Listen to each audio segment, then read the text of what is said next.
Alright, with having creations for both first and second edition, it's probably a good time to get in through the flip through of the actual second edition for Pathfinder.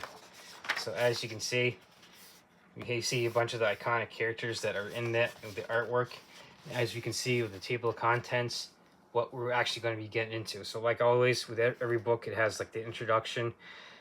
Then we get into ancestries and backgrounds, so pretty much the races. Then we get into classes, skills, feats, equipment, spells, and then pretty much playing the game. And of course, we got like a good old indexes and stuff, and like the character sheet. If you want to take a look at that, go back and check out like the character creation video I recently did. So pretty much time to do like the flip through. So as you can see in these books with Pathfinder, they give like you little, in a sense, like a little encounter or scenario in the beginning of each chapter and everything. So you can always pause to read it and everything. So with the introduction, pretty much like it says, gives you a basic idea of like, okay, this is what to expect. It goes over things like dice, the basics of play, creating characters, and like defining them and everything. So then like it gets into like the key terms and everything, so which is great because like once you open this book, like especially if you're brand new, you're like probably like dazed and confused when it comes to like playing, like, oh, what are all these terms and like ideas and everything, and how do we get into it. So this gets you pretty much into it. So like you can see like all the different things like armor class, ancestry, talks about the actual campaigns, and for Pathfinder Galorian. Now, of course, you don't necessarily have to use it, but that is the flagship setting for Pathfinder, at least for second edition. So then it pretty much here gives you an example of play. So like if you want to like pause to be able to read that, and then like so that way you have a decent understanding.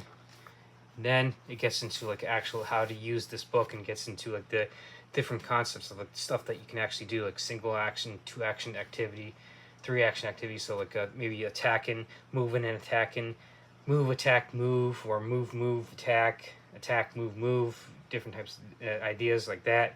Reaction, like maybe someone's charging you and you can react like that. Free action, something like that doesn't necessarily take like one of these things to do and everything. So it gets into the concepts of like that. Then it goes into furthermore like the character creation, like we did, like they did a video of. It gets into like the six attributes. Pretty much uses the same thing as first edition, as long, and same one as D&D. So in essence, you could say Pathfinder is an offshoot of D&D. Now there's a lot of like blowback that Wizards of the Coast and Hasbro has been getting with all their recent screw ups and everything over the past year and a half or so. So this is why Pathfinder has gained at least some more popularity, and this would be a great way to like branch off from that. Or if you're a longtime D&D player and want something to do, or if you're a first time player, this is just as good to get into as well. So here we actually see the ancestry. So like the basically like the, in a sense, the races that you're going to be able to play, and it gets into like a different like heritages and everything. So like for instance, like you could do like the typical half orc or half elf. It talks about the Nephilim and changeling here. So it gives you different options other than the races that you see here. And of course you see the character classes in here. So I think looking at this just here in the player's handbook, you don't really has as much room to like play as like D&D or whatever. So you're in a sense kind of limited in your choice of classes and everything, because like as you can see, you don't necessarily have like the barbarian in here. So like you'd have to like in a sense either come up with the barbarian class itself, or maybe write up a fighter as the barbarian type. And of course you see we don't have like the warlock or the sorcerer. We have just the witch and the wizard. So like the witch could in a sense substitute for the warlock. So, and now there could be quite more books like that are supplemental books that come out that can expand that. So now here we see get into like the actual character creation and everything. So I've done a video on that you can go back and check and everything, so you get an idea on how to use this to make a character in this and everything. So this is that section. Then it gets into like actual how you level up, so it gives you like a sample of like what to do for the character creation, and like every time as you're playing, it gives you an idea of like how to level up. Goes over the actual Galorian set and everything, so it gives you a whole map of like where, in a sense, Pathfinder itself is set and everything. Now again, you don't necessarily need to use this. You could use Pathfinder to maybe make up your own, you homebrew your own campaign set or whatever. But like Galorian is pretty much like like I said, the flagship setting for Pathfinder, and you get into like the actual deities and everything. So could you in essence take one of the D&D campaign settings like Forgotten Realms or Greyhawk and pull it into Pathfinder? Yeah, you can, and like it would be relatively easy because a lot of the legwork is already done for you with stuff like that. But to each his own. So now with chapter 2, what you can see is we're getting into ancestries and backgrounds. So now we're starting to get into like the actual like nitty gritty details of like the ancestors we saw. So like we see here, we get like ideas of like the whole abilities for like the dwarf. Then we get into like the elf, and so like you can see like a bunch of like feats and stuff that they get. We get into like the gnome, and then we go through. We see like the goblin. So that's one thing I do like about like a Pathfinder is like you got goblins and orcs that you can actually play as like PC races. You don't necessarily have to like bend the rules a little to be able to do that, and then like you can use the concept to quite possibly take it a step further and do like hobgoblins, bugbears, and stuff like that. But like it has at least the basis for like the orcs and goblins in this. So it does have like this, as you can see, a Leshy race. So in a sense, you could kind of like say this is akin to maybe like a dryad or something. So yeah, perfect for like the druid class in my opinion. So here you can see the orc.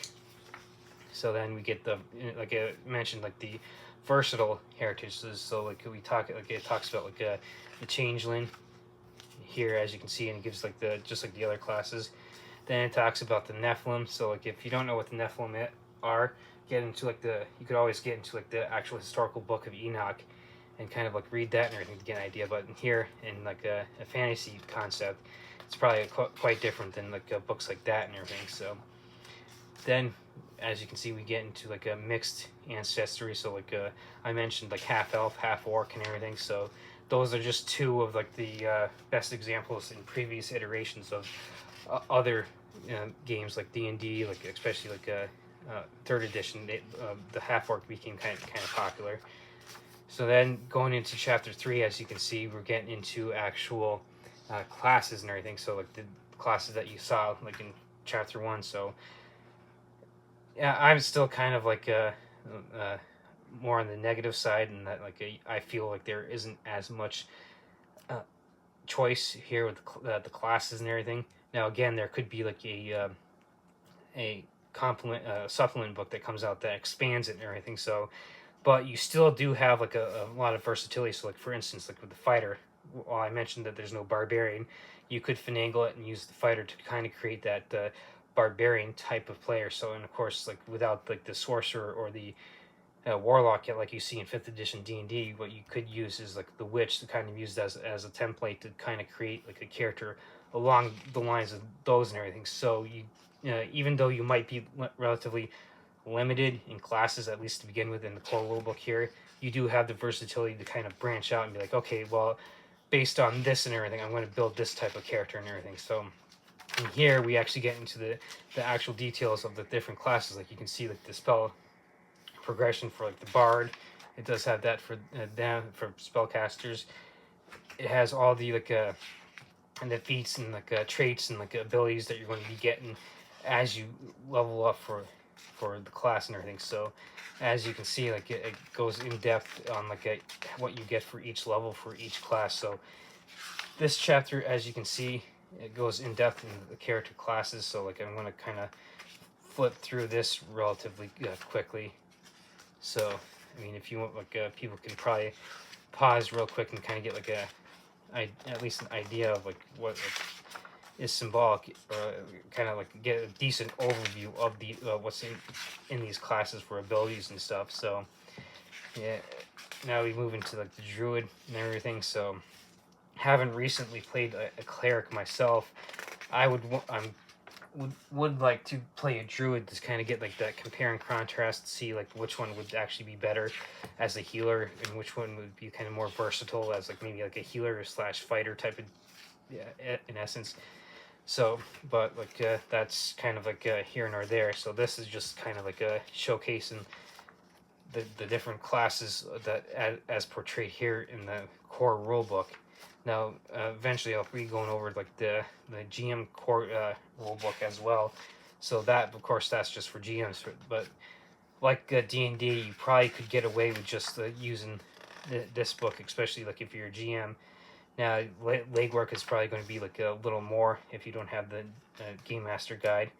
But like it is entirely doable and everything. So kind of like go through these pages kind of like relatively quickly, so because this is just to kind of showcase, hey, this is what's in this book and everything. Here we can see like all the classes. So then we get into like the actual witch. So like I said, you could probably finagle it to the point where you could do a sorcerer or warlock using the witch as a template and everything. As pages don't want to flip for me, so kind of going through these relatively quickly, so that way we can get through like the other ones. So here are pretty much like all the classes, same template for all of them. They got like different levels, different abilities, different feats, skills and stuff that they get at each level. And for the spellcasters, they do have the spell progression table that you use just like in other games like D&D. So now we're moving into like a companion. So like for instance, like druids like get like animal companions, and of course like the concept of like familiars for like wizards, and of course witches will probably have familiars and or animal companions as well. So as these pages don't want to flip, so now we get into like actual archetypes, like the in a sense the ideas that you would use for each typical like a class and everything. So like for instance, right here we like get into like multi-class fighter characters. We get into like the different types of archetypes, like basic maneuver, fighter resiliency, pretty much like abilities and that stuff that you like kind of like or like perks that you get for each character class type of deal. So then we actually move into the actual skills and everything, and it explains all the skills and what page you find it on, the key attribute for them, trained actions and trained actions. So like you see with the character creation, the idea of like skills works on untrained, trained, like expert, master, and like legendary. So like the higher, in a sense, your trained ability is, the bigger your bonus is. So like usually it goes like untrained is like 0, then trained is like +2, and then it goes up to +4, +6, +8, and everything. So the better you get at something, as you can see, the higher the modifier you get and everything. So it works slightly different than like your typical D&D 5th edition or 3rd edition or 1st edition Pathfinder, because 1st edition Pathfinder is based on the D20 system. So now we get into like the table for all the feats that you'll find for each of the classes that you'll be getting into. So and then it gives a list. It gives like they go through all of them. It gives like a idea of like for instance, charm and liar. It gives you like an idea of what it is, general skill, prerequisite, description of it, and everything. So then it goes pretty much through like all the different feats that you can quite possibly get for like all the different classes and everything. So and it's basically alphabetical and everything to make things easier to find. Now we actually get into like different items, like gold that you get to buy equipment and everything. The armor, as you can see, the different types of armor, just like other fantasy games like D&D. You have light, heavy, medium shields, and of course you got like all your weapons as well. So as we flip through that, unarmed attacks like the monk and everything. So as you can see before, the monk as well isn't in this and everything. But using the fighter as a template, you could probably quite possibly make a monk based on the fighter and everything. So we see the different weapons, and then it gets into like a critical specialization, like doing crits for each type of weapon. Get into actual gear that you can use. So hey, even handicap accessible for people and everything. So you see the different types of backpacks, tools, and like instruments for like bards. Gives you the table and everything for those, like a price, bulk, like pounds and everything, hands, so what it needs to be able to use, and gets into the actual like description of stuff like that and everything.